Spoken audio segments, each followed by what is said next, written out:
ভাইটিক অকণমান কাম শিকাইছোঁ ৰ'বক। বিদ্যুৎ বিভাগৰ পৰা এজন ল'ৰা আহিছে।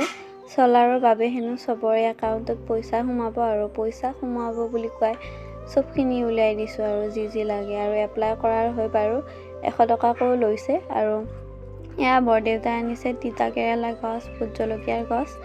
বৰদেউতাৰ চুগাৰ আছে যে সেইবাবে, আৰু আজি এক্সাম আছে পিছবেলাৰ পৰা, সেইবাবে খাই বৈ উঠি গা পা ধুই ৰেডি হৈ ল'লোঁ। আৰু ভিডিঅ'টো শেষলৈ চাই থাকক, আহি পিনে আপোনালোকক লগ পাইছোঁ। আৰু এক্সাম দি পিনে আহি গ'লোঁ মই। আৰু এই জেতুকা গছডাল হৈছে আজি 7-8 বছৰ পুৰণি গছ।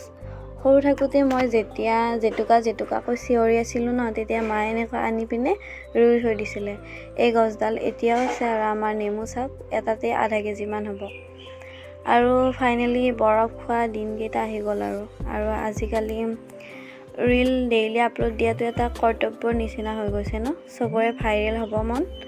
বিহু আহি পালে যে সেইবাবে মেখেলা চাদৰ এযোৰ পিন্ধি দুটামান ৰীল বনাই ল'লোঁ। ভাবি আছিলোঁ যে ডেইলি আপলোড কৰিম, কিন্তু আপলোড কৰিব নোৱাৰোঁৱেই মই, ভাবিয়ে থকা যায় মাথো। আৰু আজিলৈ বাই বাই গাইছ, মোৰ নেক্সট মিনি ব্লগত আকৌ লগ পাম, বাই বাই।